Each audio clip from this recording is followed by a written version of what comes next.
Hey,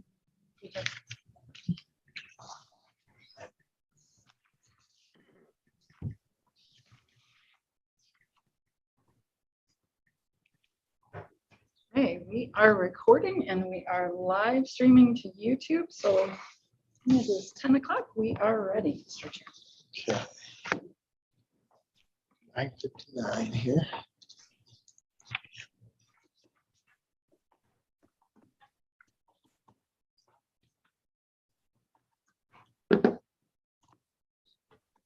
All right, I have 10 o'clock. I call the meeting to order, the Isabella County Board of Commissioners Finance and Administration Committee meeting. This is a hybrid meeting, which means it's both in-person and electronic. We have 3 county commissioners sitting here at this table. I am Jim Horton. I am Vice Chairman of the Isabella County Board of Commissioners, but I am Chairman of this committee. Across from me is Commissioner, or in the, I can't even say the blue shirt. He with the coffee, with the McCafe coffee cup immediately in front of him is Commissioner Jelazinski, Jerry Jelazinski, Commissioner District 3. And to my right, your whatever left, I don't know what it is on the screen, Commissioner Tobin Hope. And Tobin is also the chairman of the Isabella County Board of Commissioners. Okay, approval of the agenda. Any commissioners have anything on the agenda if they'd like to change, add, submit, change? I have nothing. I'll now turn to the call of the public. We're turning around, I have public behind me, and they all look so interested, but no one wants to speak. So we will then go to the virtual. Anything on the virtual today, Nicole? There is not at this time, Mr. Chairman. There's lots of folks joining us, but no one with their hand up at this That's time. perfectly fine. In the interest of time, then we have another item. We have item number 8 on our agenda is also call of the public. So we'll close public comment right now and move to item number 4. And that is consider approving the 340B healthcare services agreement. We have, my understanding, we have people from My Michigan Medical Center online. So go ahead, introduce yourselves and go from there. I'll kick us off since I was here last month. I'm Marita Haddam-Schiffman. I am the president of My Michigan Health Central Region, which is Clare, Isabella, and Gratiot counties. Selma Yamamoto is on. She is our director of pharmacy for our health system, which I probably should say covers several counties, 10 hospitals. And just joining us right now is Brian Cross. Brian actually started his management career in healthcare at the facility in Gratiot. So he lives in Central Michigan. He was director of pharmacy. He is not dissing Selma in any way, but Brian is probably our foremost expert in 340B. I won't call him a data geek, but that could probably kind of head that way too in terms of the level of detail and knowledge that he possesses. And he is now our COO of our health system. And I promised you last month that we would bring you experts based on the depth of your questions. And I present you Brian and Selma, our experts. Morning. Morning. Good morning, everybody. Can you hear me okay? Yes, we can. All right. Sorry for the last minute. My desktop sometimes don't agree with Zoom, so I'm on my laptop. And if you see us turning our heads, we're not turning our heads away from you. We're turning our heads actually to look at you, but it looks like we're not looking at you. Sounds good. Really, truly are. So it's just kind of the setup of our room right now. So No problem. So if it's okay, first I appreciate you guys as giving questions and seeking out more clarity and understanding. 340B is one of the more complicated government programs I think there is out there. So I certainly appreciate the inquiry into it. I think it helps if you guys will humor me for just a minute to talk about how the program started and what the original intention of it was. And then I'll get to the kind of the ongoing evolution and what we're asking for today and why we're asking for it. Does that sound okay? that works fine. We're on your time. So, or you're Okay. on, I guess we're on your time. So there you go. Well, I think it helps to start out to just talk about how drugs are paid for. So in the medical centers, about 70% of all our patients are Medicare and Medicaid patients. And that's particularly true. What we're really use 340B to the most effect for is our infusion centers. So treating long-term chronic diseases and cancer has a lot of infusible drugs that are very high cost, and that really is the majority of the 340B footprint for hospitals. So if we are to bill Medicare for a drug under Part B, so an outpatient Medicare patient, how we get paid is we get the average selling price, which is pretty close to what cost is, plus 6% to cover our overhead. So that'll pay for the bag and the pump and the pharmacist and everything to put that drug together. So that's the normal Medicare way of paying for drugs. Medicaid, I actually just confirmed this last week, is about 50% to 55% of our cost. So we actually lose about 45% of the overall drug costs on every Medicaid patient that gets a treatment. So why that's important, a lot of the newer treatments are, as I'm sure all aware, are incredibly expensive. I looked up just a couple of the really common cancer treatments. There is a breast cancer and a lung cancer therapy that are used every day, pretty broadly in every community. And just the drug cost alone is between $150,000 and $180,000 for a cycle of that chemotherapy.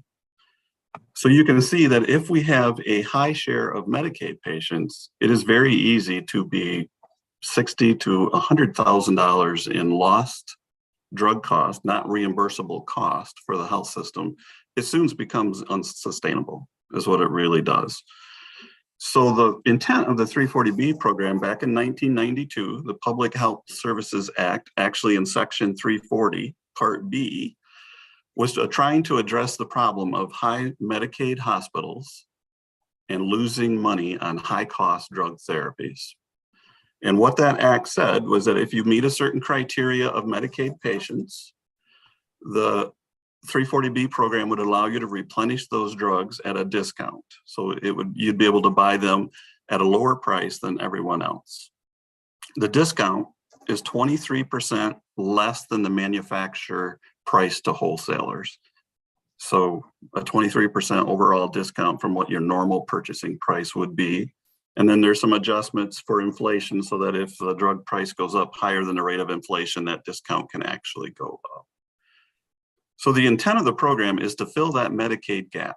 So the covered entities that have a high enough percentage of Medicaid patients can get discounts on the drugs and be able to make the gap up and stay whole and continue to provide services to everyone in every community, and to offer, financial assistance to those who cannot pay for things.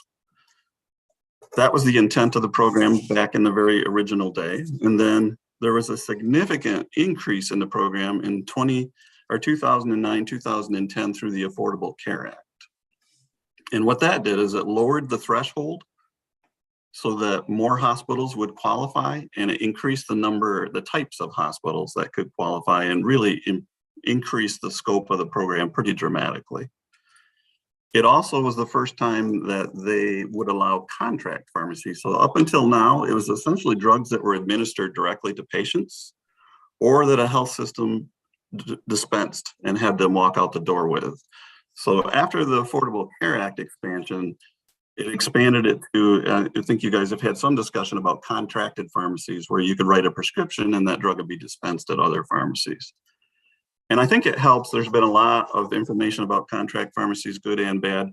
The intent behind it is that Medicaid expanded dramatically with the Affordable Care Act. And the idea was to expand 340B to match the Medicaid expansion.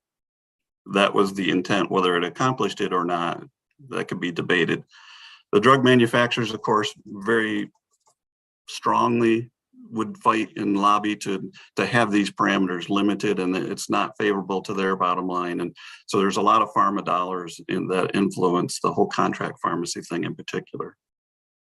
I will just say for now, contract pharmacy is mainly irrelevant for the hospitals. The drug companies have all band together, and they will only send discounted drugs to covered entities, to hospitals, and not to contracted pharmacies anymore. So that really is not a major factor in the program at this point. In fact, it probably will completely go away if it's on its current path. Fast forward to 2017. In 2017, the federal government had a little bit of trouble making their budgets, and it got down to crunch time into how they were going to get their budget bill passed. And in that was a provision that said if you're a non-rural 340B hospital which is what Alma is. So Alma does not have the rural designation. They were going to reduce Medicare payments on drugs for Medicare Part B by 28%. And what that essentially did is it gives the government the 340B discount instead of the covered entity. And that's what we've been operating on in Alma for the last several years, and we still currently are to this day. So what our ask of you specifically is to change the infusion center and the oncology practices at Mount Pleasant to be a department of Alpena, because Alpena has that rural designation and is not subject to the Medicare payment cuts.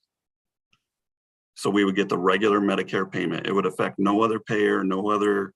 It's really just to increase our Medicare payments to what everybody else gets paid.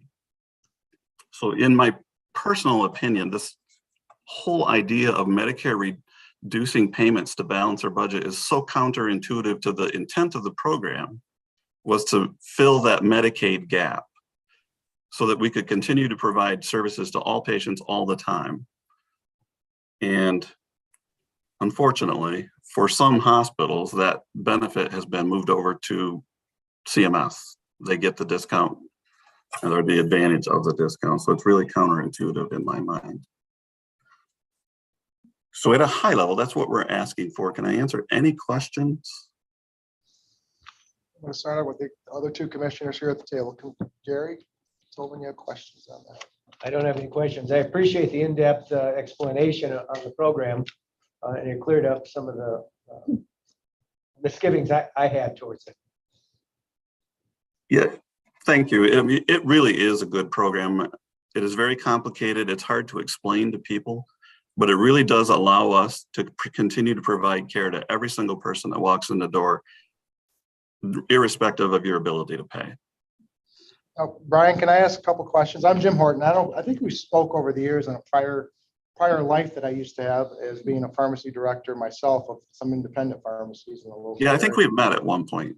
Probably have. I mean, we tend to be both social people. So my questions are specifically, well, that's what you answered some of them, but as far as the work going to the Alpena location.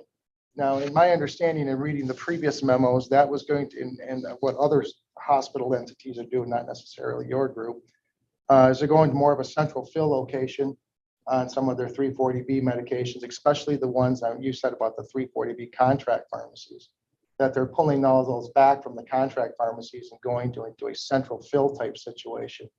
Is that going to be what's happening too in Alpena? Along, there's, you know, you talked about the infusion centers. Yeah. Is also anything that was under a 340B contract pharmacy basis, are those now going to be tracked and filled by that location in Alpena? No, it will just become a department of Alpena in terms of how it's accounted for on the Medicare cost report. All the drugs will be prepared right there in Mount Pleasant. We're talking about drugs that are compounded infusions, and they have a short half-life or shelf life, I should say. So they really can't be central filled. They have to be prepared right before the patient gets the drug administered. So there is really not a central fill possibility. So this agreement then that's in front of us has to do primarily with everything that's being done on site at my health or my Mid-Michigan site here. Yep. For lack of a better term, the emergency department and that facility, is that correct? Yes, that is correct. So one of the requirements that Medicare puts out there is that if you are to change a department of a 340B hospital, you have to have your local government, local community sort of validate that we will not turn away patients who do not have means of payment, and that we will take all payers so that there's 100% access. That's what you're validating, is that our Mount Pleasant site will take any patient that walks in our door regardless of their ability to pay. That's not currently, that would not be a change in what you're already doing. This is just, you're already doing this type of pharmacy work.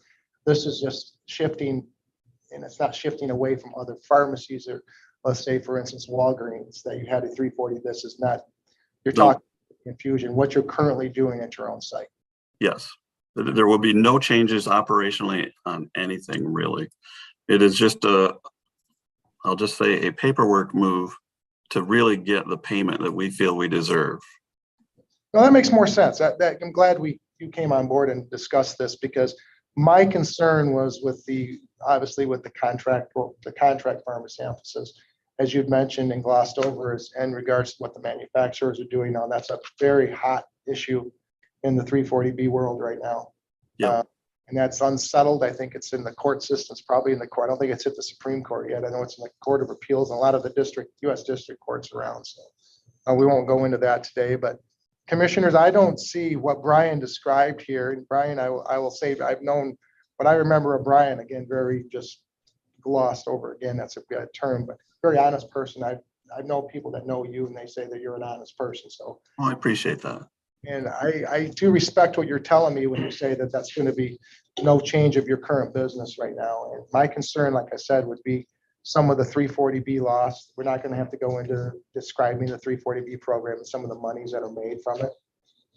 But if you're just looking to shift, hospitals so you can possibly capture more of our Medicare program to continue on your services that you're offering here in this area, I'm for that. Okay? Thank you. What I'm concerned with, and again, this is not for this conversation today, is from a professional standpoint, I'm concerned with some of the hidden costs to self-funded employers with the 340B program that they're unaware of. And again, not for this discussion today, but there was more to the 340B program than what met the eye when it was initially proposed to this committee before it went to our board. But basically everything you're telling me, I don't have I don't have any issue with it, so long as you're not shifting prescriptions that are being filled at other places and then shifting them up to Alpena to be commercially filled and sent back. That I would have way more of an issue with from a community standpoint. But this, it makes sense to your business, and it also may help keep your business there, which we do need in the community. So so I would just say that to my commissioners. I'm not trying to influence them in any way. I'm just understanding it for myself. And I thank you for taking the time to do this. Oh, anytime there's a question, this is sort of my past 20 years, so I have no problem. Really appreciate your support in the program. Commissioners, anything else? I'll just add that, Brian, thanks for all the information. I appreciate it. And I hear good things about My Michigan here, doing good things for the community. That hospital there is a great asset to this community. Oh, thank you very much. We love to hear that. Good. Okay. That being said, thank you very much for your time. I appreciate it. All right. Have a good rest of your meeting. Thank you. Okay.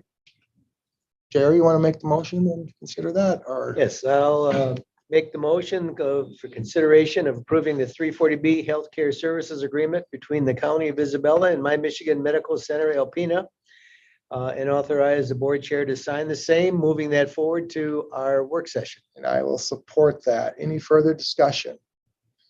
I'd like to thank the folks from My Michigan Medical Center for coming forward and explaining this more. Like I said, there's a lot more issues with 340B, but this is basically one part of it. And what this part means, what I'm seeing in this part, what was explained, isn't really going to harm the community in any way. It's probably going to keep the status quo, if not improve status quo, which is well needed in our community. So I was going to say, I do feel we have good medical coverage with both Spectrum and My Michigan, and that's a benefit to our citizens, and we need to keep them viable. we are throwing McLaren in there too. A little bit. Yes. What is it? McLaren. McLaren. That's okay. I have providers from both institutions. Wow. No, Make that perfectly clear in case there's voters out there. Yeah, so no, we're good. We're good. So again, thanks again for everybody who came on board. All right. Hearing and seeing no further discussion. All in favor, say aye. Aye. Oppose the same. That will go forward then to the board. Like I said, if you want to, Marita want to attend our business session, I don't personally think Brian or Selma needs to attend, but Marita can do it by Zoom. I don't want to speak for the other commissioners, but they may want to have Brian just in case. Sure. But Seems pretty important to them. Yeah. That Yeah. they'll be prepared for when, Yeah. but I will relay that to Yeah, Maria. I mean, I think it's from what was explained. I'm comfortable with that, so. And I'm not comfortable with the 340B program, but I'm comfortable with their explanation of it, so. Fair enough, and it sounds like there's a resolution coming on that other, and it's. There, only well, one, it's, so. it's gonna be interesting, because some entities are getting hit worse than others. With that, but that's the whole, that's taking it, what we're dealing with here is an apple, and that's an orange discussion, all part of the fruit basket. But the Cornucopia yeah, the of cornucopia of Wordsworth. 340B, but they're talking about different things, so, okay. Next up, fiscal year 2023 requested budget draft 2 update. We did not get this, correct? This is just Correct, the this hand. is a handout, yes, here, because I So, just got it emailed to me, but yep, you Oh. each get both of those. I got a lot. I'm There's supposed to gonna be- keep oh, one, and was I it? do Perfect. have a couple extra in case anyone in the audience would like to see one. Distribute. You're welcome. You're welcome. Okay, so I'm gonna share my screen also so that the folks out in Zoom can see it as well.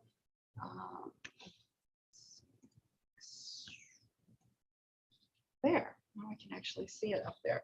So drum roll, good news. I know y'all went to the bottom of the page to see where we're at.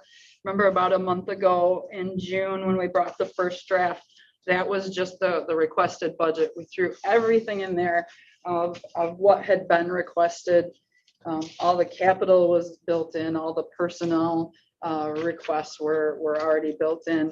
That's something that we don't normally do. So I know that big $4.6 million deficit was a little shocking, and I apologize, but I think it's a better process than to build things in and cut things and build things and cut things. So from the 4.6, you can see today we stand at about $1.1 million deficit. So I just want to walk through how we got there. And I should probably share that the summary of proposed changes. Let me stop my share. Share that one instead. Okay, so now we see 614, we were about 4.6 million deficit. So what we have done, myself and staff accountants Chris Whitmer and Melissa Franquist, in that month we've kind of sat down to look at revenues and expenditures, right? How can we enhance our revenues? What can we live without in terms of expenditures maybe? One of the first things, you know, obviously 55% of our general fund revenue comes from our property taxes. And so one of the first things that we dove into is the property tax forecast. When Pete Preston brings forward the new taxable value numbers, we look at the turbines, knowing that next year is going to be year 2, so those will be at 80%. And if you remember when we were doing all of the work on the 10-year forecast and what was that looking like, we had said in the budget we were conservative for turbine revenues. We were a little uncertain where that would be. So in our current fiscal 22 budget, even as the budget stands right now, we fully expect to bring in at least $1 million more in taxes than what was budgeted. Okay, we were very conservative in the budget. If you remember in the forecast, that kind of proved out, because in the forecast tax revenue was a lot higher than in the budget, and we kind of scratched our heads, but it proved out, and it's proving out here. In the fiscal 23 requested budget, we basically brought forward the tax revenue from 22, what was budgeted in 22. So even though it is going down by 20%, just the turbine revenue piece in fiscal 23, we're still from the requested budget bringing in an additional 1.3 million in tax revenue. So in that first draft that went to the board in June, you saw about 13.7 million in taxes, and now we're up to just over 15 million. And that is mostly because of how the turbine revenue is presented. Any questions about that? Because obviously that's a big one, and that gets us that gets us pretty far down the road. Melissa and I have been inside, outside those numbers, check them with equalization to make sure we're on the right track, and that's where we're at. I just don't want you to think, oh, this means $1 million extra in the forecast. We already worked this out in the forecast. This is just proving it into the budget. Yes, sir.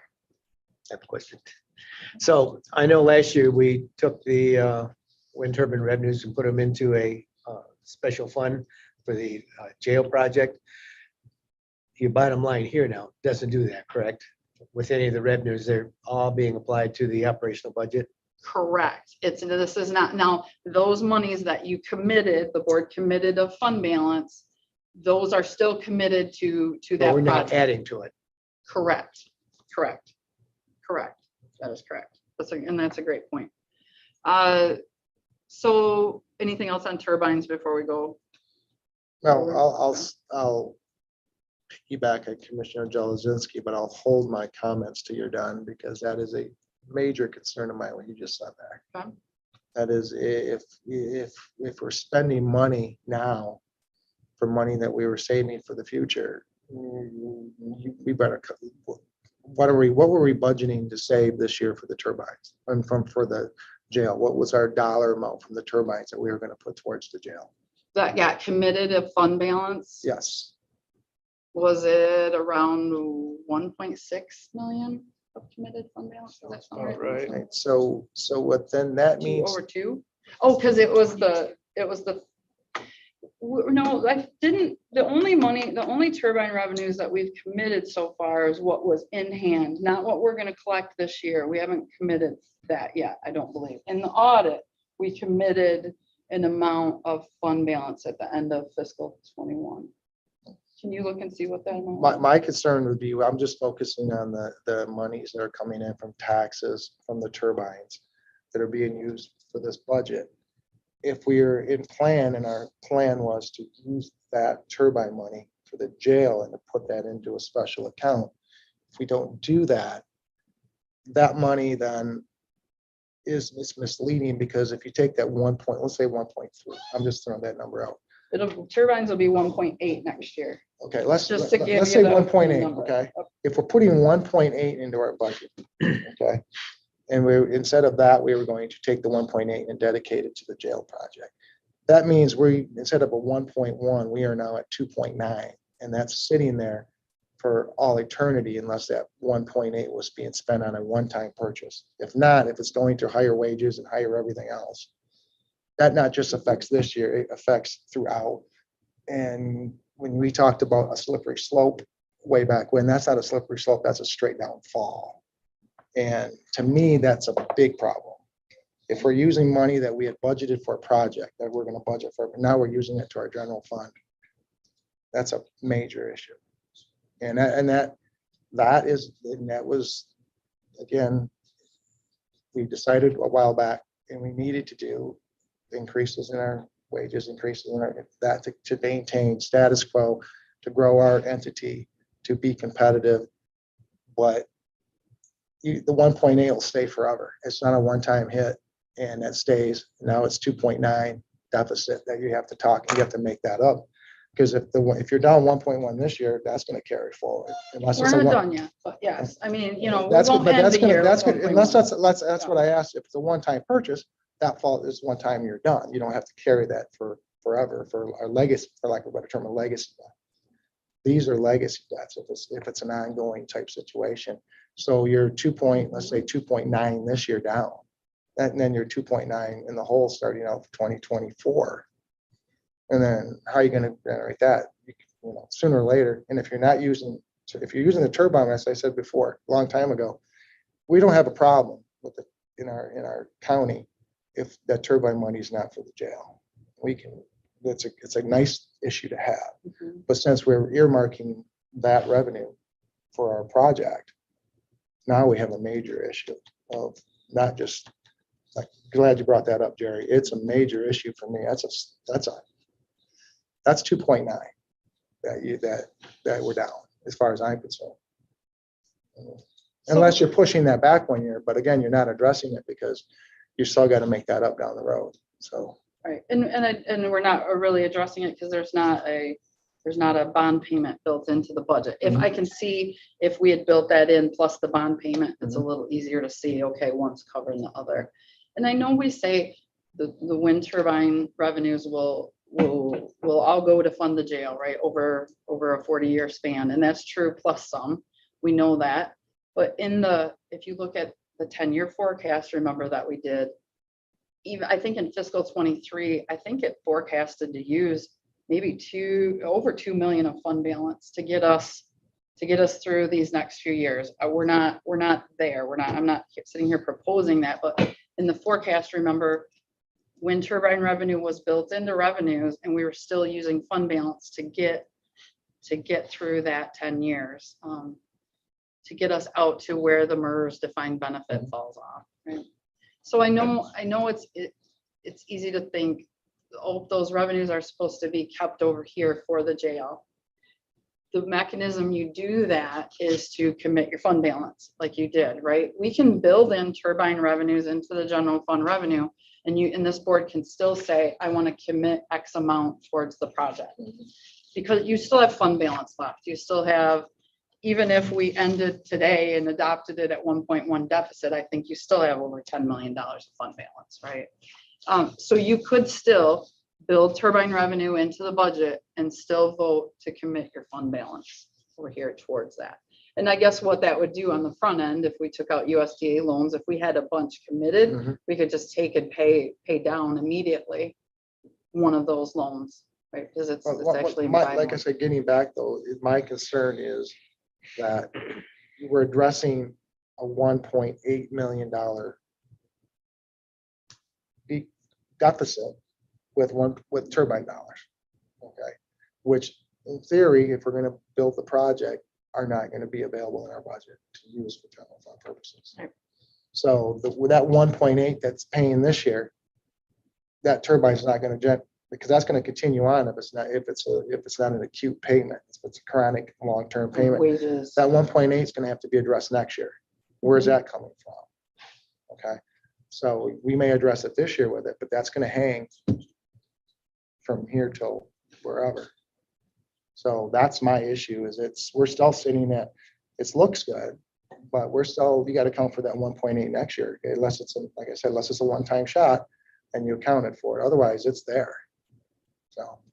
Okay, so maybe in the budget, it sounds like maybe it would make you more comfortable if we built turbine revenue into the general fund budget, but then showed you where there are some one-time costs of 1.3 million or 1.8 million that it's You got covering. right, and it may be shown on that sheet because I don't have that in front of me, but I've got to look at it.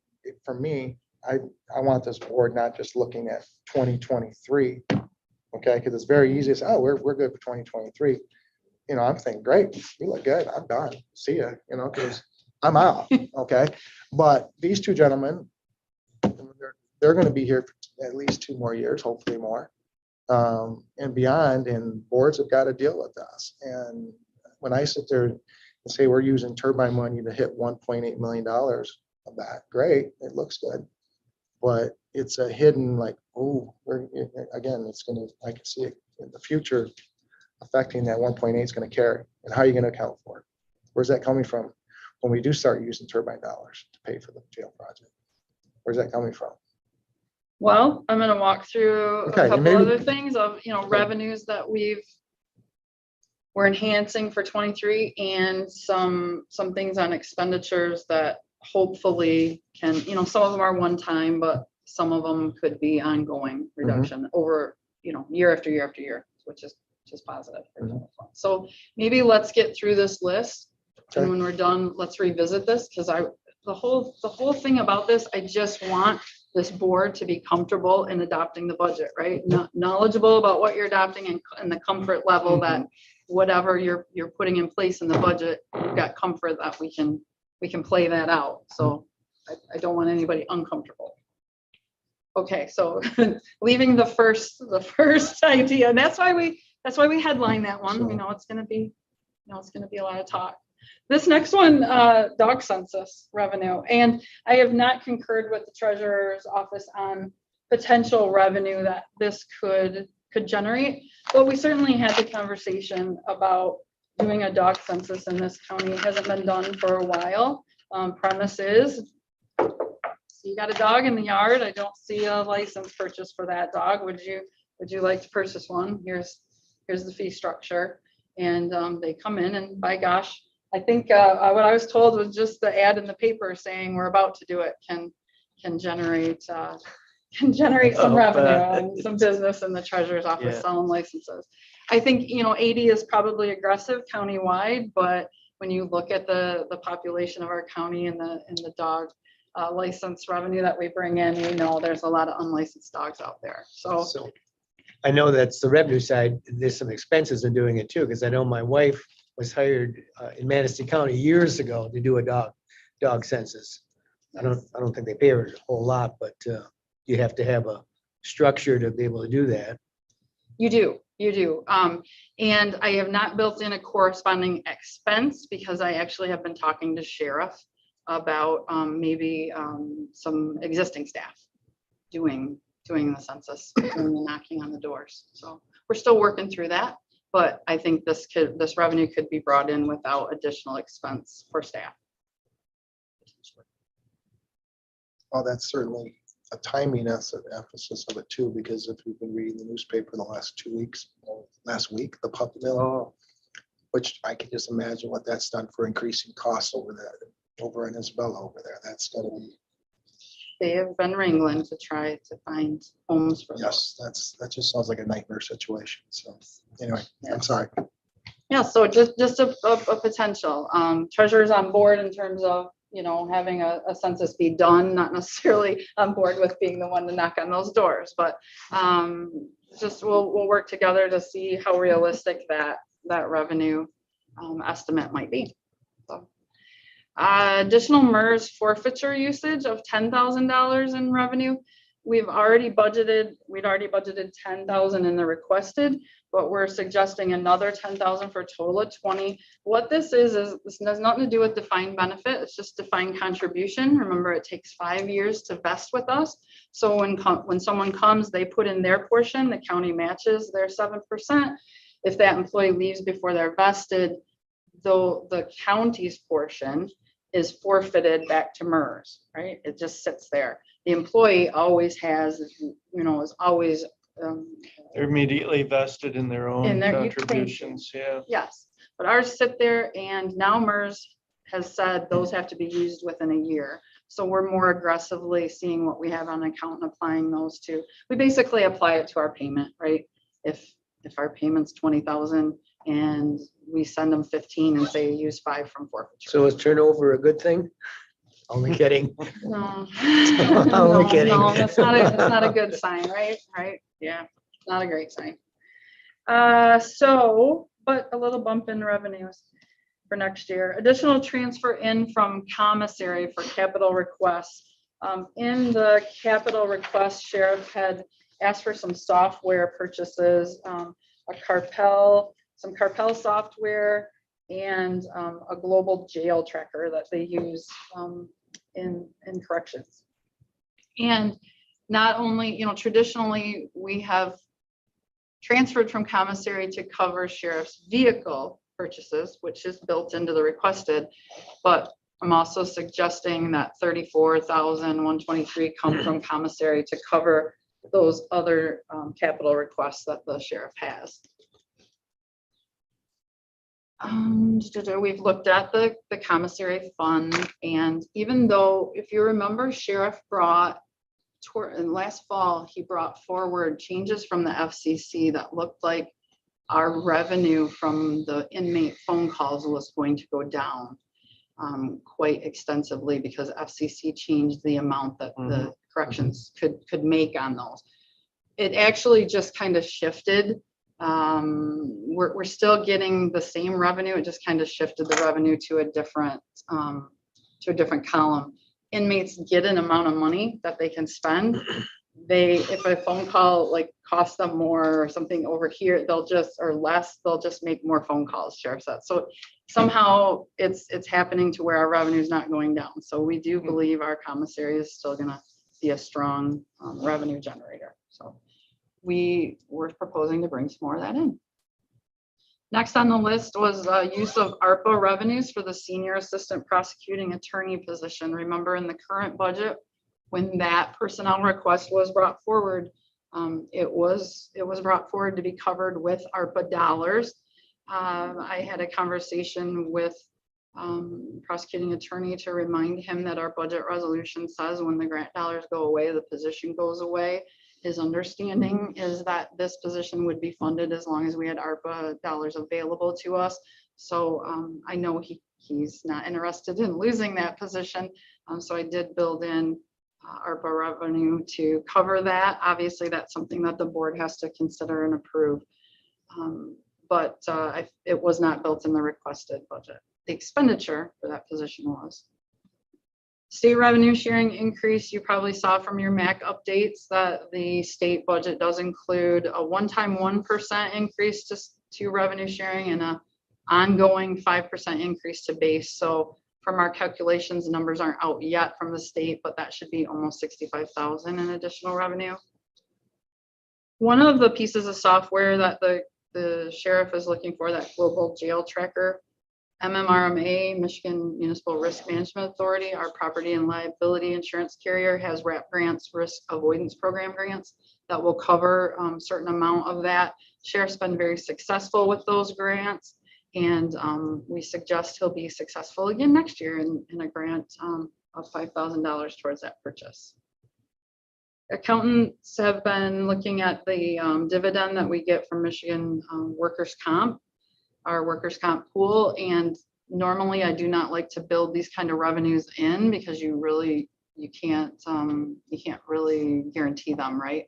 But in a hard look historical trend, it does look like we will be getting in at least that much additional from what's already built in. I think that brings us up to 120,000 that we would be projecting to get back. Let's see, going down, additional federal inmate housing revenue. This is, you've heard Sheriff talk about the U.S. Marshals contract, and he has applied for a rate increase. We haven't received it on paper yet, but it sounds like that fee increase is going up. We've already built in $300,000, which is pretty similar to where we're at now, maybe even conservative. This would build in another 100,000 for a total of 400,000. Once we get the contract back from U.S. Marshals, this would leave room to grow that even more if it were at the highest rate possible. So we're still being conservative in that. That's a major revenue source, and understand if and when Sheriff gets to a new facility that can better house federal inmates, there will be a lot more room for that revenue to grow. This next one is actually going the other way with the revenue, right? We're actually lowering the amount of revenue we're going to get from our public defender's office for indirect costs. If you'll remember, when public defender's office began, we couldn't use our indirect cost plan directly to figure out what we should charge them for indirect costs because it was a new department, so there was no history to say what it should be. The state suggested at the time that we follow the prosecuting attorney's office, which we've done for a number of years now, and the state would no longer let us continue to do that. We went to a formula where we charge 10% of wages and fringes as an indirect cost. And really, it didn't hurt us that much. It brought our indirect cost rate from public defenders down by just over $2,000.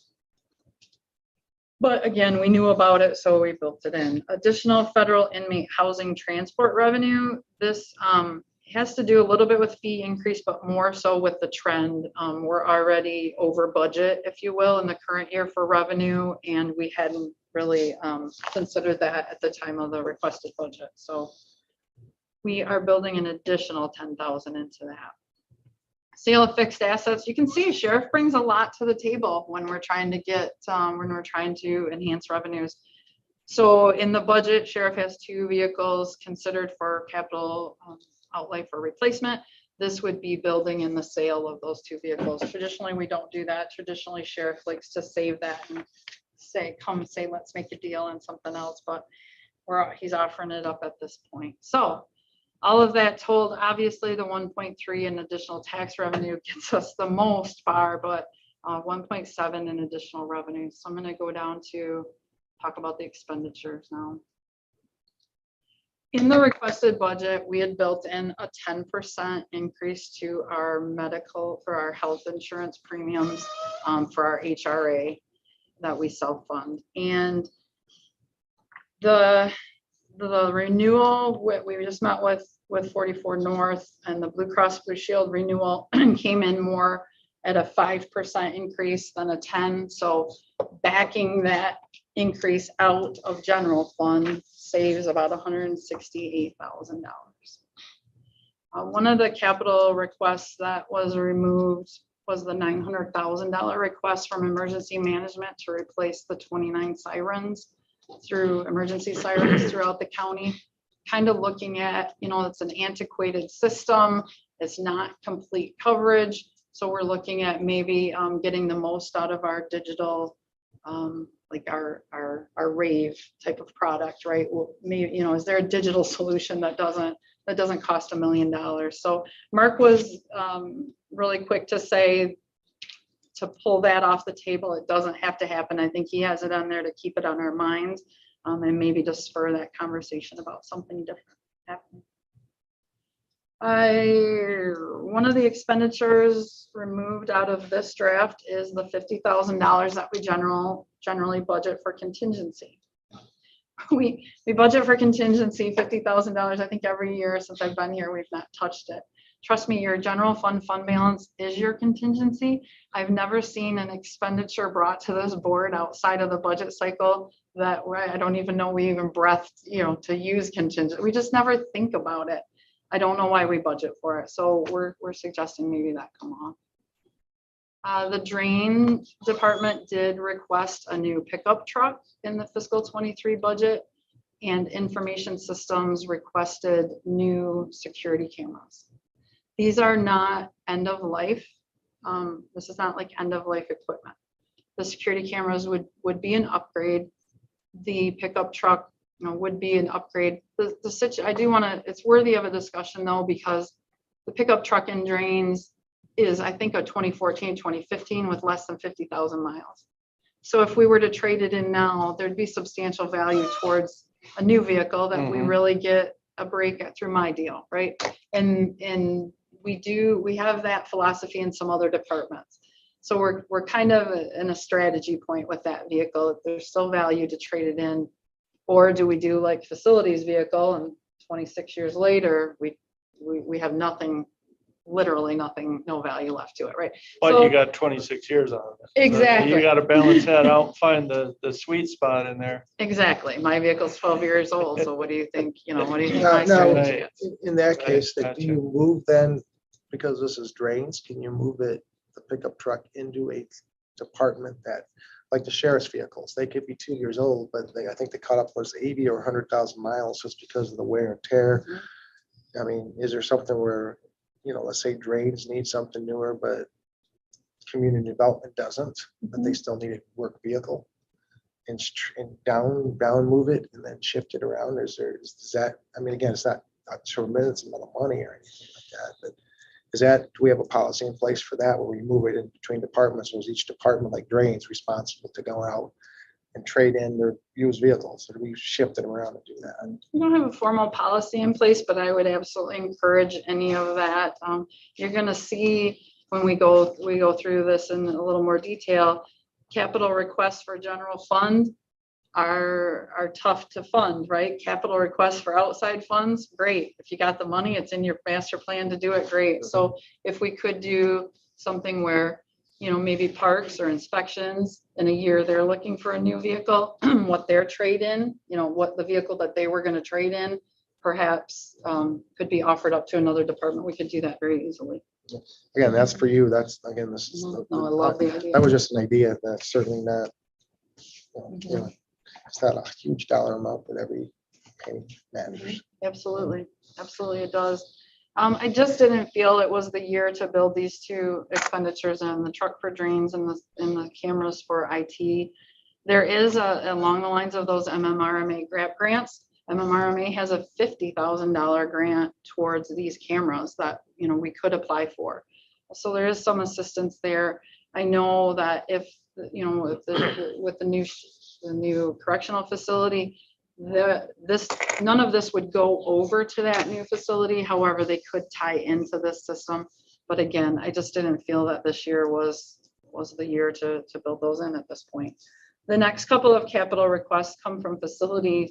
They're for lighting retrofits in this building in the courthouse that we had built into fiscal 23. And just looking at timing of things, we already have RFPs out there for the work. We're suggesting that those requests instead could be done in the current fiscal year. So it's just saving the expenditure from next year, but getting it done now. And then we can start that payback sooner on the retrofit.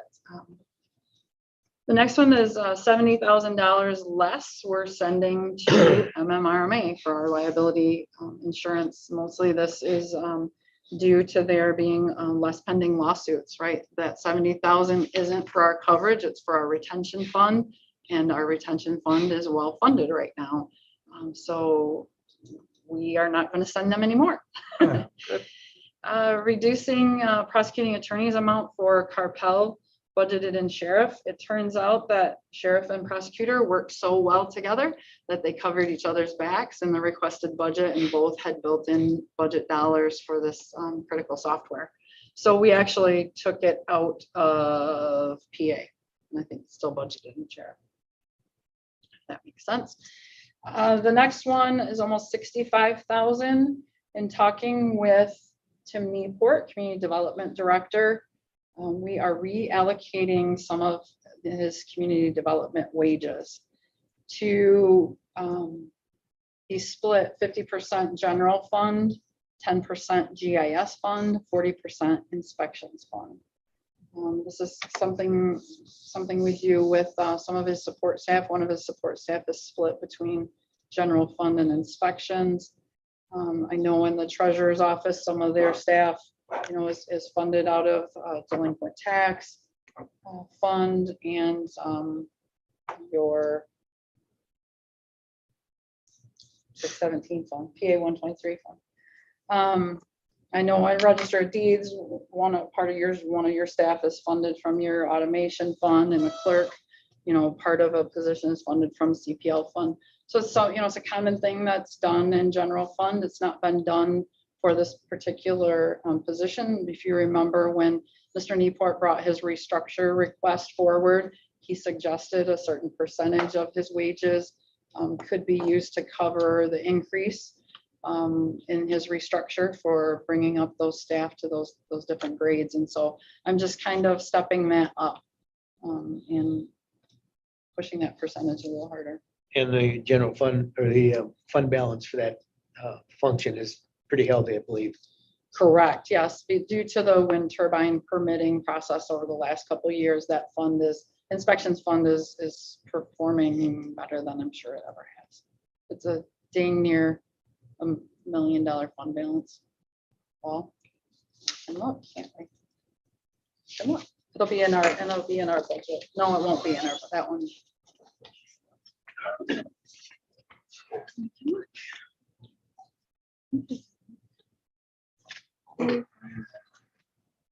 Yes.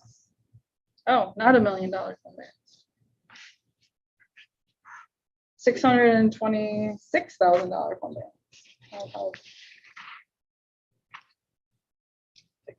Yes. Okay, where are we at? We're getting close to the end. Remove Resolution Services Center of Central Michigan request, $40,000. This was a request that came to us from an organization that works with our courts to kind of mediate situations and resolve them before they get to in the expensive court system, I suppose. And they came last year mid-year and asked for money. I said the appropriate time is at budget time, so they came back with a request to fund them of $40,000. And digging into the Resolution Services Center, I found that they already have an MOU with the county to provide these services free of charge. And for that reason, I would not recommend enhancing the $0 contract we have with them with the $40,000 request. The next expenditure also is going the other way. So this isn't cutting expenditures, it's adding to it. But in the second budget meeting with Facilities Director Steve Shoemaker, we realized that he wanted to add the courthouse parking lot. If you've been out here to the north driving through, we do need to pay some attention to that lot. So we're just going to add that into the capital improvement plan. I will say that your fiscal 23 budget will have a 5-year capital improvement incorporated. Thank you, Mr. Shoemaker, for trying to make that happen. We need to be, and I know it's important for this board to be thinking forward about capital improvements and how to better fund those. One thing we've come up with in the fiscal 23 budget is hopefully a way we can build up a savings fund, if you will, for these emergent maintenance items. So we're looking to build up a capital improvement fund again. And we're suggesting maybe the way we do that in facilities, we're budgeting dollars for capital improvement that if they don't get spent, then at the end of the year, the unspent would be transferred to the capital improvement fund. It's a start. It's not a lot, but at least it's a start in a strategy to help have that savings account. If we are going to go with the strategy of a 26-year-old vehicle, then we need to have a savings account accompany that for that, you know, if something happens, right? Reducing appropriations. One would be to the child care fund. That fund is performing very, very, very well right now. And unfortunately, part of the reason I think it's performing well is it's hard to find placements. And so that those expenditures just aren't there. Another piece, remember, the state is now paying first where we used to, and the state would reimburse us and we would wait for that reimbursement. So that's kind of flushing out. So the fund is actually operating a little better. So we do believe they've got a healthy fund balance right now. I think we're going to add to fund balance in the current year rather than use. So looking good. It's recommending to reduce that appropriation by $100,000. The MRF appropriation, second meeting with Jake, really pushed on some of his revenues and really that's just pushing him to get that appropriation down. I think in the requested budget, it was at $500,000. So we're kind of going the wrong way. So we just kind of tasked him with cutting, and he's getting there. So that's about 1.7 in lowered expenditure. So about almost a $3.5 million swing from what was reported to you last month. So that's what brings us to that 1.1. So a couple of things I want to circle back and make sure that you're comfortable with what is in this list for revenues and expenditures, because that's built in already. We can build, we can pull things back out. We can talk about things, but I want to give you a little bit of comfort for where's the 1.1 coming from, right? We're going to be back in front of you in a couple of weeks with another draft. 1.1 is unacceptable, so we got to keep going. One thing I've asked, Melissa has emailed all the departments to ask for their fee schedules and when were they last looked at? Is there any room there to enhance any of our revenues? I know some departments come before you regularly to look at fees, but some maybe haven't been in front of you in a long time. So there's some potential there, I think.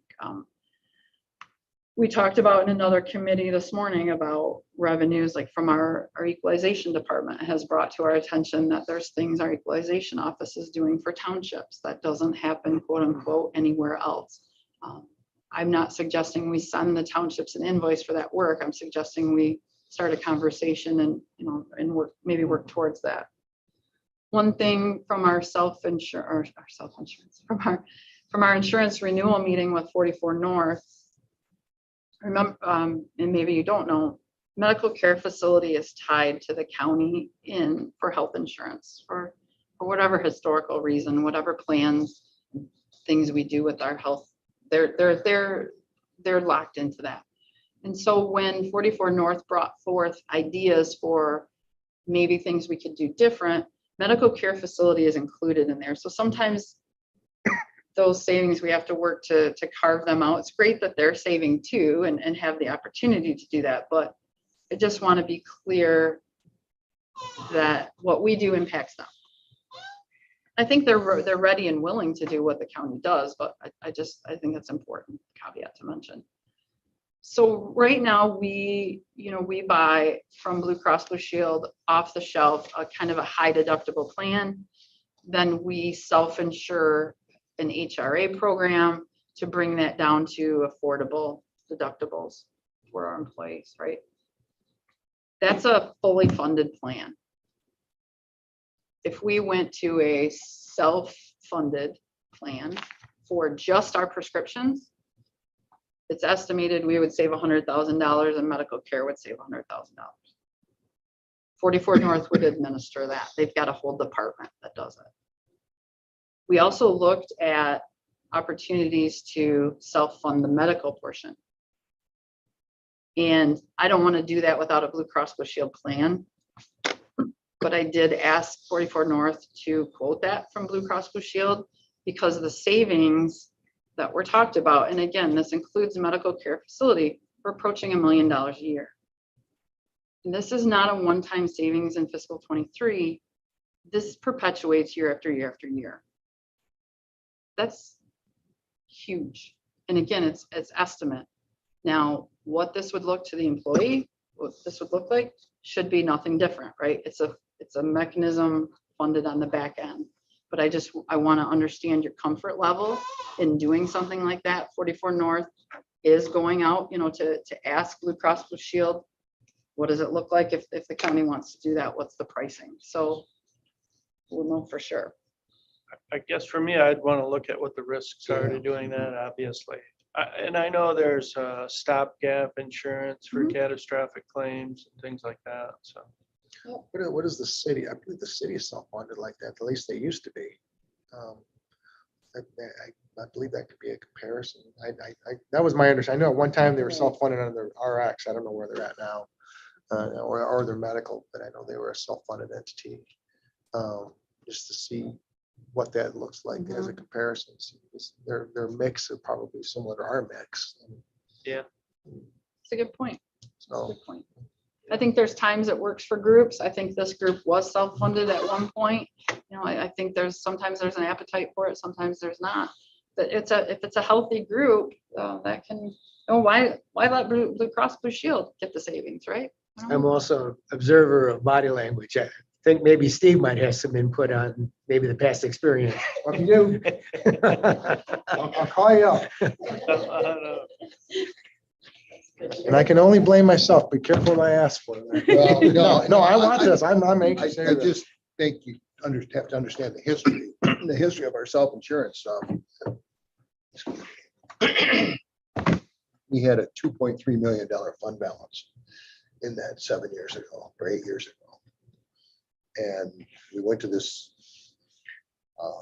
portion where we were paying the first $2,000 out of our pocket to help lower the rates. The rates based with Blue Cross was based on, okay, here's Steve Pickens' family, what's the cost? Okay, and that's how we kind of went with our rates and stuff. The $2,000 was to help out of pocket. We had different plans, 100% funded, $500 deductible, and another plan.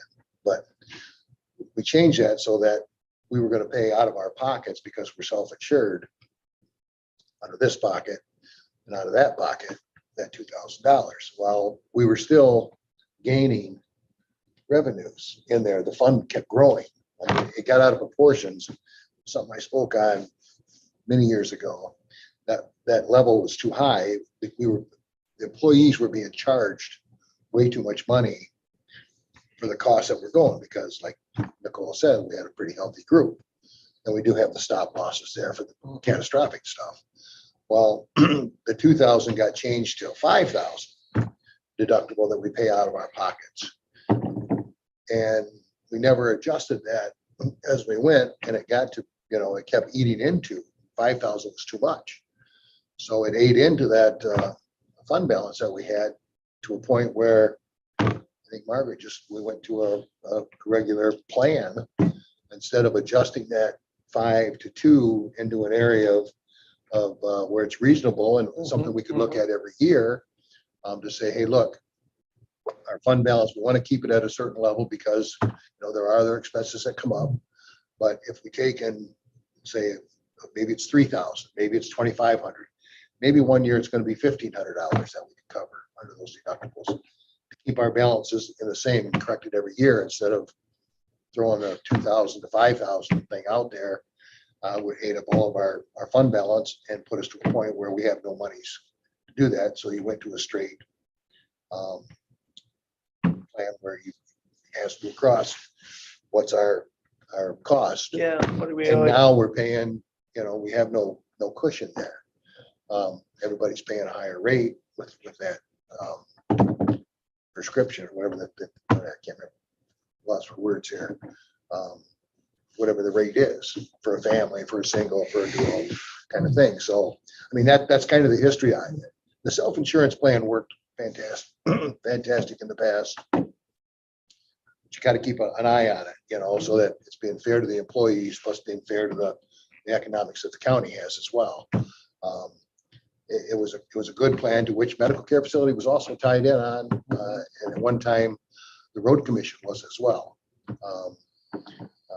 And they've since went to something different, but it was a good plan before. I think it's something we should look at, but I do think it needs to be monitored every year, and it may take you a while to get back up to a point,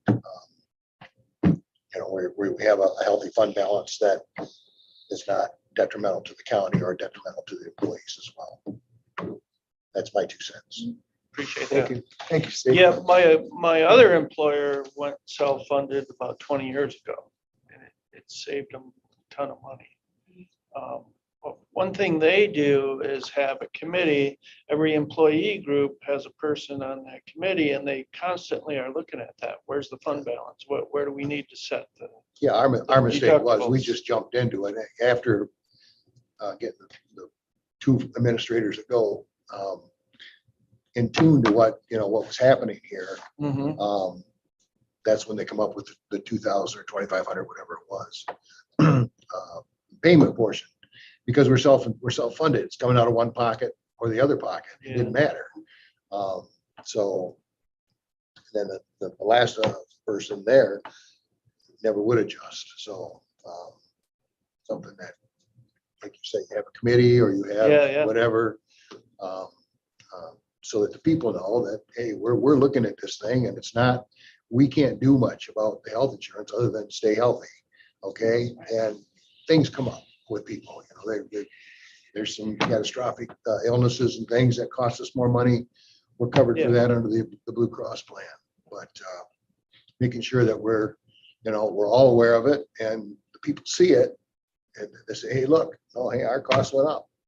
So we understand we got to pay out of our paychecks a little bit more money, or maybe the next year we're going to be a little bit less money. So look, it's good, but you got to monitor it. That's the key.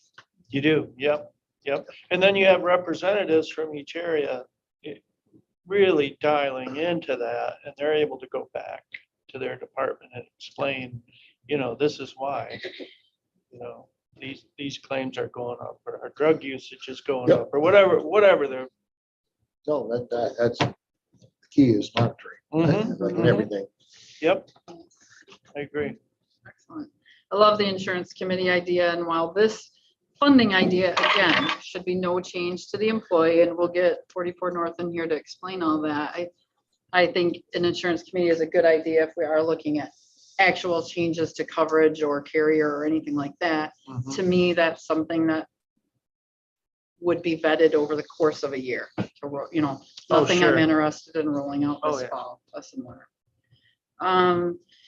So just to, we'll bring back more information there. I know one other thing we learned, Affordable Care Act says we have to provide affordable insurance, not free insurance. We do have that Plan C that is free to employees. We also have a buyout. And so if you don't take insurance. So with that free plan, we may have people that are just taking the insurance that, we're buying the full plan. Maybe they have no need for it, But maybe if we looked at that buyout number, maybe that would encourage more to take the buyout versus Plan C. So, I mean, we're looking at things like that too, but again, nothing as far as coverage or carrier at this time. Treasurer Pickens, you probably should have stayed up here because delinquent tax fund is the next thing on my list. But we talked about it at budget time, and Treasurer Pickens and his chief deputy Kathleen Schaefer did a great job of sharing with us the analysis that they do on the delinquent tax fund, ongoing analysis every year that they do. And really showing that in our current budget, there's 800,000 that's budgeted to be transferred from delinquent tax. You heard me say we're going to bring in $1 million more in tax revenue than budgeted in the current year. I am not interested in increasing the general fund balance at the detriment of the delinquent tax one. General fund doesn't need it. There's not going to be a transfer of that in the current year. But what their spreadsheet showed is if we had transferred that in the current year, they likely wouldn't have enough to buy taxes next March, to buy the delinquents from the locals. So it's important we keep that 800,000 in the current year. This budget for 23 does not suggest we have a transfer from delinquent tax in 23. However, it's on your plate as a tool that you could use. Maybe a couple 100,000, nothing like 800 or $1 million. That the fund needs time to recover right now, really. I appreciate the information sharing. Also, we actually talked about in another committee this morning that this is the time of year that we usually experience cash flow problems, and we're not doing that right now. We're not having the cash flow problems right now just because of we have some nice reserves. But remember, this is that time of 3 quarters into the year, our tax bills just went out. So we're just probably, hopefully, end of this week, seeing some local treasurers come in to deposit those. So appreciate the increased communication with the treasurer's department, so that we're both keeping an eye on that. It's nice. One other thing I will let the finance know that's coming forward, came out of budget meeting with treasurer, was we got to talking about the invoice list and how payroll and fringes are 70% of your general fund budget, and no payroll report ever makes its way to finance. You have no idea what a normal payroll runs. You have no idea that normally we pay the Blue Cross Blue Shield the first payroll of the month. So that one's, we always need to have more cash there to cover that, right? This is not something finance should be in tune with. But in talking with treasurer, we decided, boy, what a great basically best practice going forward. So we're working on some kind of a report of payroll expenses. The EFTs that we send would also be included in that report. So you guys would have a good picture of what the biweekly payroll is costing.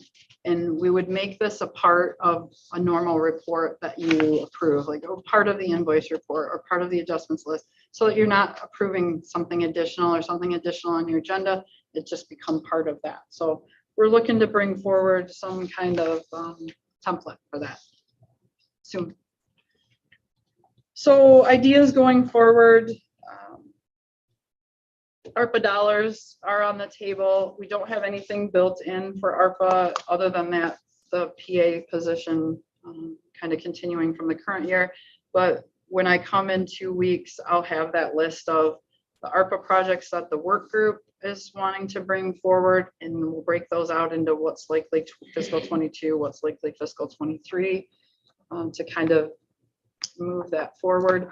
Indirect costs, I know we've also talked about something. I need to know your appetite for charging indirect costs to outside entities. It's something some counties do, certainly. And in fact, the conversation with Tim Nieport on wages and doling them out to inspections fund kind of really led to this conversation, because he's like, well, what does that do to the indirect costs that the inspections funds pay? And because it really is, that's all about the general fund piece of the pie. But he was surprised to learn we talked about these outside entities, and really what I'm talking about, the big four, right? The road commission, medical care, ICTC, and the health department. Health department gets a little funky because we pay them an appropriation, they pay us rent, we don't have a contract, so I'm not sure how that would all work out, but at least the big three with our cost plan right now, that could bring in about, it's gonna scare some people, maybe 225 a year in additional indirect costs for general fund. And this is, we've got their monies in our coffers. The treasurer's office moves their monies all the time. They do journal entries all the time. They make sure their money's over here for transactions. They reconcile their bank accounts. So there's certainly a cost for that, for being fiduciary. So I need to know your appetite politically for doing that. I'm just wondering, do we really gain anything by it? Because now if we're charging, let's say, indirect to medical care, $50,000, well, they may be able to afford it because they have a considerable fund balance. But let's say we go to another agency, we increase it to 20 or 30,000, and they don't have it. They're budgeting to meet their exact budget. Now they're going to have to raise their request for appropriation. Are we gaining that much from all those entities? Well, it's certainly something to consider politically. Maybe, would you be interested to see what the cost plan shows for each of those, to understand the dollar amounts we're thinking? That would be helpful, and we don't want to do something that's going to jeopardize the services that residents depend on from those agencies. Certainly. So as Tim Newport often does, he helps me see things a different way. And where our conversation went was, so we only charge indirect costs to, there's inspections in the MRF, Parks and Rec, Commission on Aging, and now Public Defender's Office. Am I missing anybody? So remember, the whole idea of charging indirect costs is we figured out the pie of general fund, and this is your piece of the pie. Well, if we've got the road commission over here, say, and we're moving their money, or we're some of our general fund activities are going to help the road commission, and they're not paying indirect costs, then our COA, our Parks and Rec, our MRF, our 911, that's the other one, is picking up. That they may be, the indirect costs, general fund, I guess, then is picking up, really. If an outside agency isn't paying indirect costs, general fund is picking up more, basically. I think the road commission, I go to the township meetings, and we always have residents there. They're just ticked off about the condition of the roads. So how is that going to be politically for us to say, okay, now we're taking additional money. That's going to be less money the road commission can do, and sharing those costs for the local townships and villages, cities. Yes. Yeah, that That's tough argument politically. could be made though for everything. I mean, you could, Commission on Aging could say, well, you're taking indirect costs from us, we could shift it towards our pavilion, or we could add 2 more benches. So it's not uncommon to get charged indirect costs, especially we're going through that right now with an entity. The county is looking at doing something very similar, where they're going to be administering and charging costs to an entity. So I'm not in disfavor of that. We had a report several years ago, I thought, in this committee about indirect costs, and there was a list of all the entities that we were doing it for. Maybe it was just our county ones, but I thought we had a list prepared, and we chose at that time to only hit a few of them. Mhm. And I don't know if that involved the other ones that you had mentioned or not. I'm just going off. They would have been on the list, yeah. So I think that work's already there. I think we probably should see it. Everything we should see. I mean, everything's got to have to be looked at. And any way you can, I agree with Jerry though, in a sense that, the perspective of the roads aren't being fixed, but there's other reasons why that's being done too. Not just, maybe not lack of money. It could be lack of time, could be, who knows? Maybe they have the money. They just don't have the time or the ability to get it. I don't know. I don't want to speak for the road commission because, we'll get, whatever. And I am aware that charging indirect costs is common, and it's typically those functions that we're drawing from now that are millage based or have a fee charge.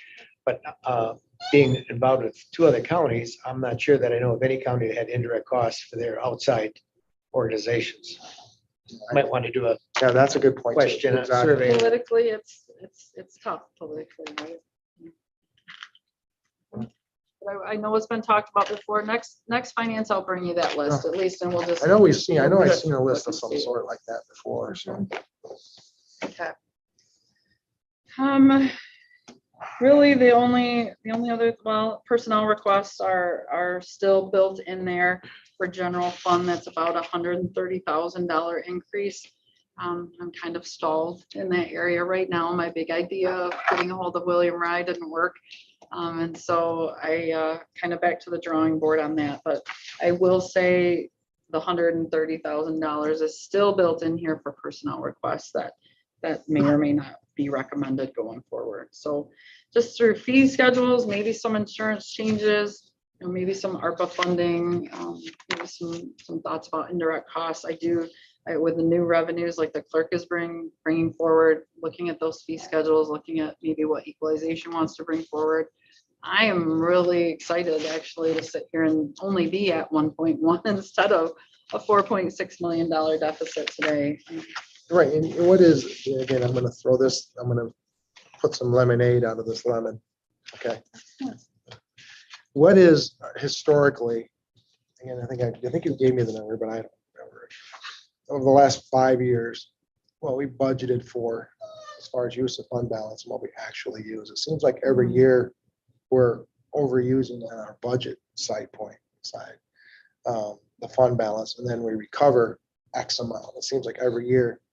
Is there a certain percentage? I mean, if we're pulling 1.1 and yet we're returning 40% of that, I mean, again, that's just ways to make lemonade out of a lemon. So, but yeah, I mean, you have to look at, and it's not just this year, it's going forward every year from now on. Every possible source, the low hanging fruit's gone. You got to climb the tree a little further now. Yes, sir. And This is the year of the monkey flu, don't forget. They live in trees. so there you go. Let's see, what else is I gotta say?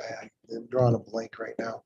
But yeah, I mean, thank you for doing this. And again, this is a work in progress.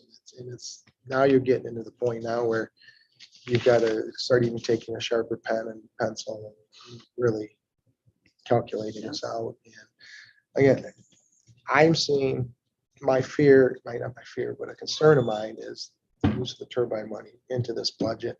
Now, granted, we pushed the project out, so we could possibly use that money, but that's absorbing an ongoing debt that's going to be made. So, yeah, that's, again, everything should be looked at, everything should, and that's just not this year, it's going forward. You know, bringing forward, do we go self-funded? Maybe we do that. It'd be interesting to see, like I said, I think the city, we got two entities right now. You said CMU. I Yeah. mean, my goodness, the wheel's been invented. Call them up and talk to them. Say, hey, what are you seeing over a projection over the last 5 years? And where do you project going forward with this? Because especially CMU, that's a bigger player than we are, I believe, budget wise and everything. So, Mhm. Yes, it is. so yeah, and it's the same mix of, it's not the same mix of patients, it's the same community of people. So anyway, that's just a thought. So, Mr. Chairman, yeah. just a gut feeling. I know we're working on next year's budget. We need to have that balance. But I share Jim's concern looking down the road. And I know we had that 10-year forecast where at one time we only had like 9,000 or 10,000, and there were some adjustments, and we had 2 point something million. But then I kind of said, you know, this doesn't provide for capital improvement. That can get chewed up real close. So I'm still thinking 10 years down the road, this budget, if it continues to grow at this pace, is not going to be sustainable. And we're going to have a future county board with a major headache. And not only do we need to take a look at new revenues, but we need to take a look at our expenses. And unfortunately, the big fruit is personnel. And I guess I would suggest that the committee consider a hiring freeze. Now, I know it's the county administrator's job to take a look at those positions when they come forward, but I think we can provide some cover for administration instead of putting all the pressure on administration, that it has to come to the county board with a good argument to refill a position that becomes open, to see if there's any way that the same services can be provided with fewer staff. This is going to have to be done before we get 10 years down the road, because we're going to come to a crunch, and probably the sooner the better. And it doesn't mean that we're going to, not allow positions that are essential, but at least I think it's a good management to take a look at these possibilities for savings as you have looked at on your own staff as they come up. And I agree with the premise, the freeze versus even something maybe a little less restraint. That you're right, that would provide cover, but I'm just thinking as I go, so I want to be careful what I say. But, something like if somebody replaces somebody that comes along, maybe with a recommendation from either the department head or yourself, why we're rehiring or why we're doing, not necessarily, we're not going to do that, Justification. but just why do we need to do this? I mean, that's more of a softer way to look at it, I guess. But yeah, I mean, you have to, when we said 70%, if not higher, maybe it's a higher number. I think 70 is probably a little way too conservative on our 80% even with wages and benefits. And, if you get an outgoing versus an incoming, you're going to save your money that way, usually. So there's going to be some savings there, but again, it's going to continue on, and you totally not replace it. We're living in a whole new world now with remote, with everything else. Can do stuff be done there? Like I said earlier, everything needs to be looked at consistently, not just one time, and what's consistent basis.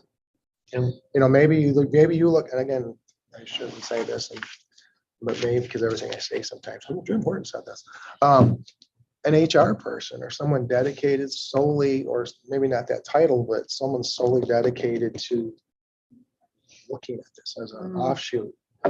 You haven't replaced your deputy position, but certainly something like that tied into someone else's role, their enhanced role or something, because there's some significant savings. I mean, and even somebody can tie that in with somebody who can write grants.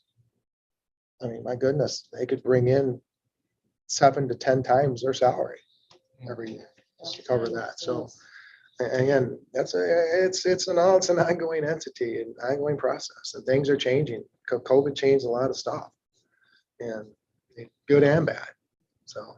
And technology improvements we've been making those in terms of software and hardware improvements.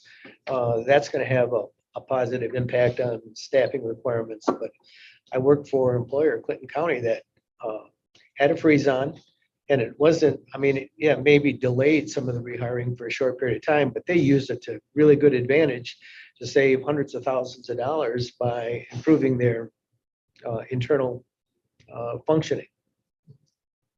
Yeah, there's, again, looking at everything. I don't know what the chairman feels, but you have to look at everything at all times. You do, and I think the wages part of it, long-term, is my biggest concern, is how are we going to stay on top of that, and stay out in front of it, because.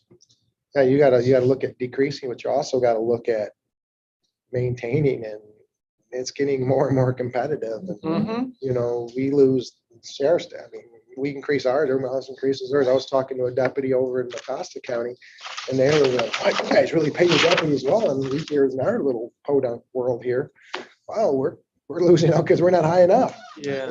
It's like, how does just one county over? How does that? What's going on here? There's always a broader picture too.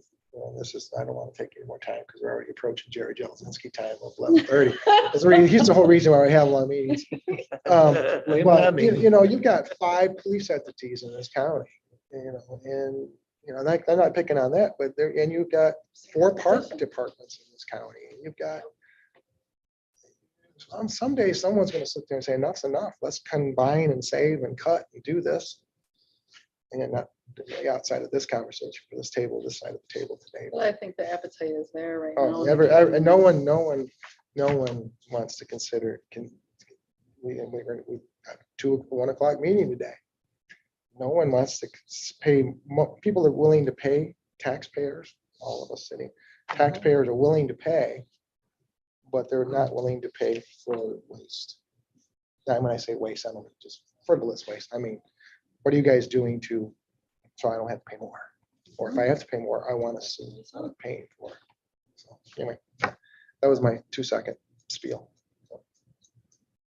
Anything else? You got anything to continue? No, I'd walk you through the pages again, but really the reconciliation is the most important thing to show you how we got from there a month ago to today. So again, if we've talked about the turbine tax revenue, you've given me a lot to think on there. So if there's other things you're uncomfortable with that have already been built in, we should talk about that so that we can reverse that. But Well, I think next time too, if we could, and shame on me, we need to sit there and have, especially when the whole board looks at it, but this committee first, because we need to have like the 10-year plan here, where this next budget fits into that plan, how it's going to project down the road. If we've changed anything from that plan, what have we changed? How is it going to affect, show the changes? Again, we're working off, we at one time 3-year, 5-year, now we're looking at 10. It's a great thing.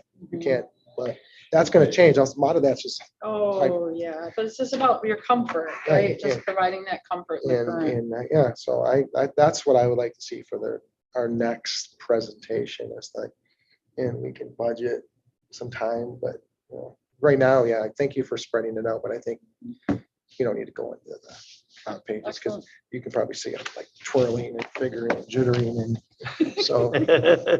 But I don't want to cut it short either. It's very No, important. but- that really exhausts what the things I wanted to make sure to say. Okay, well, thank you. We'll move on to item 6, invoice list discussion. Commissioners, anything on the invoice list? Nothing for me. Nope. I didn't see anything that we can't bring out in another meeting if we see something pop up. Next I do announcement, have one question. yes. How come we pay bi-weekly the hats instead of doing it monthly? I mean, it's a small little thing, but that could save a little bit of paperwork. Because they invoice us bi-weekly, Commissioner. A, it's contractual, It I is, believe. yep, it's in the And contract. B, it's probably more, it makes sense for us to pay them monthly, but bi-weekly, their cash flow is probably a little better too, so they can count on, maybe they don't. Because you start getting a check monthly, then they've got to cover 2 weeks of not having money come before that monthly kicks in again. So it's probably just a cash flow thing, but, you know, but it's contractual too. I'm sure it's in our It is contract in the bi-weekly. contract, I think. that- Could just inquire with them to see if that might be a Right. possibility. It's probably- And it's gonna be a cash flow situation. The first round will be, because they're gonna be missing 2 weeks where they won't have any cash flow coming in, so they gotta adjust their budget. It'd be nice the other way. Hey, we're paying you monthly. Now we're paying every 2 weeks. It sounds probably couldn't be Right. any difference in Right. money, but you start getting money in quicker, it increases like your paychecks. You take your employees from, you know, handwriting and giving them a check versus starting ACH it, usually it broadens it out. So some employees will go a few extra days without getting their money. And to some people, that's a lot because they got car payments to make and they've got everything. So just even shifting it a couple days. It won't hurt to ask. No, 2 weeks. I Yeah. just, yeah, like I said, but we'd have to do a contract. So, We can do Yeah. that if it's warranted. yeah. Announcements, commissioners, any announcements? No. Jerry's going, get the knee out. No, you're gonna be at the 1 o'clock. So you're not on a time crunch. All right, call the public. Anybody in the public? No one's got anything to say. Nicole, anybody on the virtual? There is not at this time, Nope. Mr. Chairman. Okay, with that, no call to the public. Everything's done with that. At the call of the chair, 11:33, we are adjourned. Gentlemen. Hang on there, Jake, just in case. All right.